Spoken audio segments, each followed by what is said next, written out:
Hello. The Doll That Watched. Part 1. Our family, the Petersons, inherited an old Victorian house in a quiet little town in Canada. It came to us from a distant relative who passed away under mysterious circumstances. The house was grand, but time had taken its toll. The tall windows let in beams of fading sunlight, and the wooden floors creaked with every step. The spiral staircase twisted upward like a spine into the second floor. Majestic oak trees surrounded the place, draped in Spanish moss that swayed gently, in the breeze adding an eerie charm. I was an architect by trade, and I saw potential in the house and believed I could restore it. My wife Emily was a writer working on her next novel, and she was drawn to the seclusion it offered. Our 9-year-old daughter Sarah was enchanted by the sprawling garden and the antique touches scattered throughout the home. Even our pets, an old golden retriever named Max and a sleek black cat named Shadow, were curious about their new surroundings. Max sniffed every corner as if cataloging his domain, but Shadow was different. From the moment we stepped inside, he hissed at empty spaces and his green eyes glared into shadows. His unease seemed to grow when we found the doll. Sarah discovered the doll in the attic on our first day. It had a porcelain face that was cracked around the eyes and mouth. The faded fabric clothing was smudged by time. Its glass eyes seemed to catch the light unnaturally, as though they followed your every move. Sarah held it up with a grin, and Shadow arched his back and let out a low, menacing hiss. That night I woke to the faint sound of creaking floorboards. I dismissed it as the house settling, but the next morning, Sarah told me she had seen the doll move. She swore she had left it on the dresser, but now it was on the chair across the room. Shadow sat rigidly by the door with his fur bristling, as if he had seen something none of us could. At first Emily and I dismissed it. We chalked it up to Sarah's active imagination, or perhaps the cat playing around, but little things began to pile up. The clock in the living room stopped at midnight no matter how often I wound it. Candles we left untouched burned down overnight. I started to feel as though the house itself was watching us, and the doll seemed to be at the heart of it all. Every evening the house seemed to breathe in the dark. Shadows stretched long across the walls, and sometimes I thought I saw movement in the mirrors. Sarah kept finding the doll in different places. It would be sitting in the rocking chair or propped on the sofa, and once it was even in the middle of her bed. She tried to tell us, but we brushed it off, thinking she was just spooking herself. Then one night Sarah screamed, and I ran to her room with my pulse pounding in my ears. The doll was sitting on the floor by her bed, but something was different. Dark inky streaks ran from its eyes, pooling around it like tears of liquid shadow. Shadow the cat stood near the door with his fur on end, while he hissed fiercely as if facing a predator.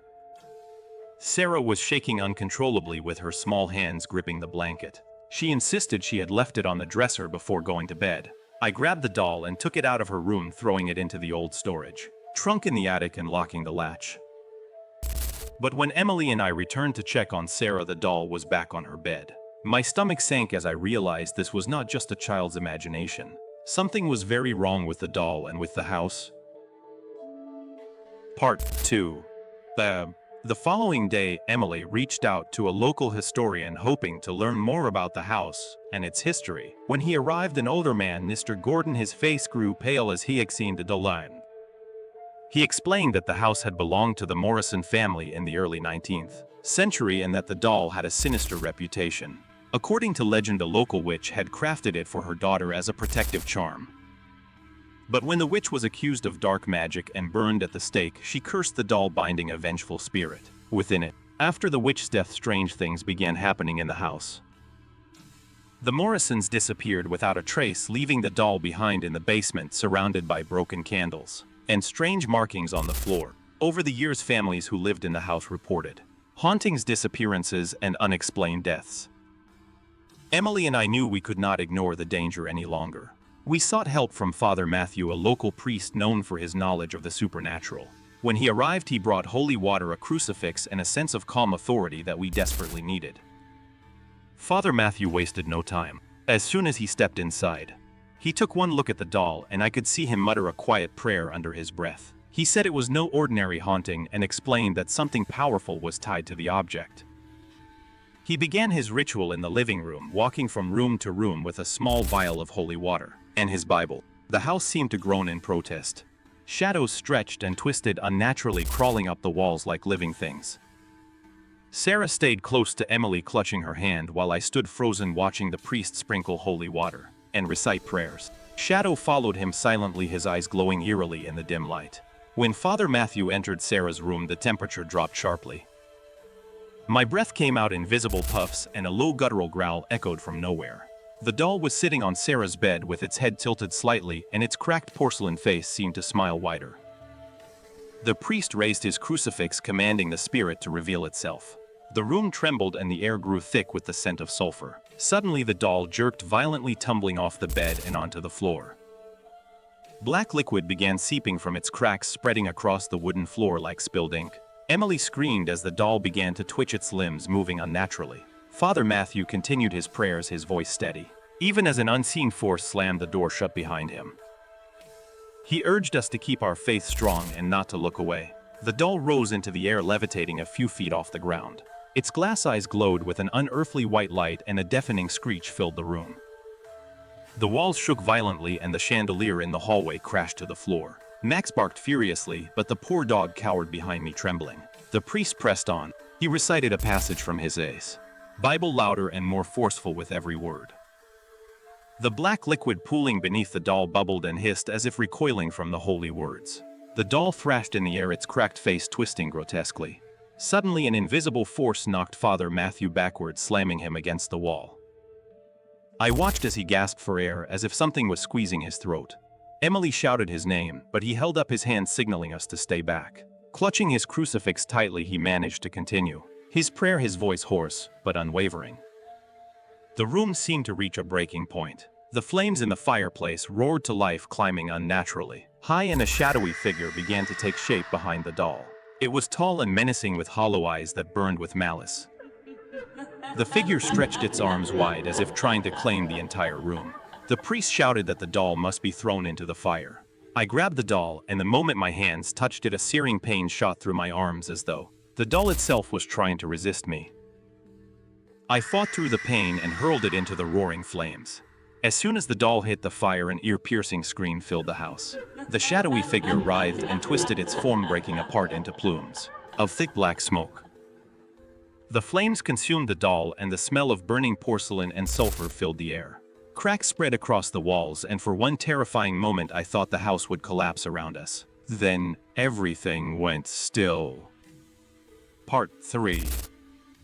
The air in the house grew still, and the oppressive weight lifted completely. The shadows that had stretched and loomed now faded into nothing. Father Matthew leaned against the wall, breathing his pale bay. He told us the spirit had been banished and the vessel destroyed, but he warned that evil like this did not vanish entirely. It would wait and watch, and he urged us to remain vigilant. For a few moments none of us spoke. Emily held Sarah tightly, tears streaming down her face. Shadow cautiously approached the fireplace, his fur still on edge, but his hissing had stopped. Max let out a low whine, but his tail wagged nervously as he nudged against my leg. For the first time in weeks, the house felt calm.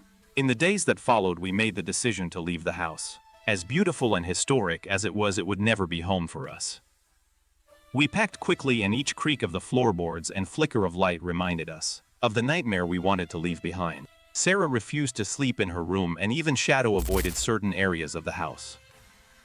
The day we left, I walked through the empty rooms one last time. The house felt hollow, stripped of our belongings, like a shell that had been abandoned. The sunlight streaming through the tall windows felt cold rather than warm. In Sarah's old room, I noticed the faint black stain on the floor where the doll had been.